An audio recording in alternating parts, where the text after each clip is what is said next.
రేపు కాలేజ్లో farewell party అమ్మా. సో టిఫిన్ ప్యాక్ చేయకు, మ్యూజిక్, డాన్స్, ఫుడ్ అక్కడే కుమ్మేస్తాం. ఓ అయితే ఫుల్ ఎంజాయ్ అనమాట. మరి అంతే కదా.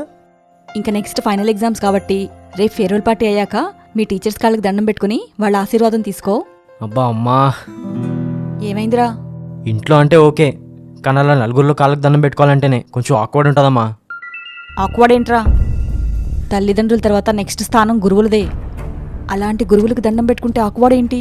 అవును, నేను కాదనట్లేదు, కానీ నేను ఒక్కనే అలా చేస్తే నా క్లాస్మేట్స్ వీను ఓవరాక్షన్ అనుకుంటారేమో. అందరేమనుకుంటే మనకేంటి, మన ధర్మం మనం పాటించాలి. అయినా నాకు ఒక డౌట్ అమ్మా, పేరెంట్స్ తర్వాత నెక్స్ట్ స్థానం గురువుది అన్నావు కదా, అంటే గురువు కంటే పెద్ద స్థానం పేరెంట్స్ అన్నట్టే కదా. ఎగ్జామ్స్కి వెళ్ళకముందు ఎలాగో మీ కాళ్ళకి దండం పెట్టుకుంటున్నాము, సో మళ్ళీ టీచర్స్కి పెట్టుకోవడం అవసరమా? తల్లిదండ్రులు కనిపించినందుకు మొదటి స్థానం కొట్టేశారు. లేకపోతే నిజం చెప్పాలంటే మనని ప్రపంచానికి పరిచయం చేసి ఆ గురువుకి మొదటి స్థానం దక్కాలి. మా రోజుల్లో గురువులకు మేము చాలా మర్యాద ఇచ్చేవాళ్ళం. ఎగ్జామ్స్కి మాత్రమే కాదు, ప్రతి ఒక్క పండక్కి కూడా కాళ్ళకి దండం పెట్టి ఆశీర్వాదం తీసుకునేవాళ్ళం. ఇప్పటి జనరేషన్ వాళ్ళకి గురువు అంటే విలువ ఉంటే కదా. కొంతమంది బుద్ధి లేని సినిమా డైరెక్టర్లు వాళ్ళ సినిమాల్లో లెక్చరర్స్ స్టూడెంట్లు ఆట పట్టించడం ఒక ట్రెండ్గా చూపించారు. ఆ సినిమాల ప్రభావమే ఈరోజు యువత చెడిపోవడానికి కారణం.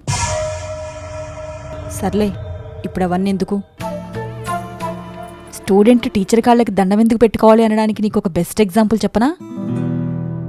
మనం గుడిలోకి ఎంటర్ అవ్వకముందు ఫస్ట్ ఏం చేస్తాము? గుడి మెట్లకి దండం పెట్టుకుంటాము.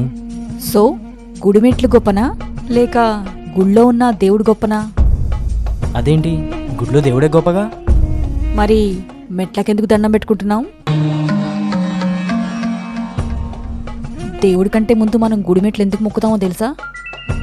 మనని ఆ దేవుడి వరకు చేర్చేది ఆ గుడిమెట్లే కాబట్టి.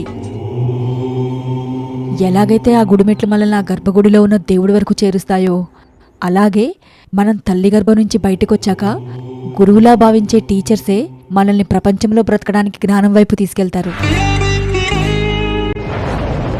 మనని జ్ఞానం వైపుకు తీసుకెళ్లే గురువులు గుళ్ళో దేవుడి దగ్గరికి చేర్చే ఆ మెట్ల లాంటి వాళ్లే.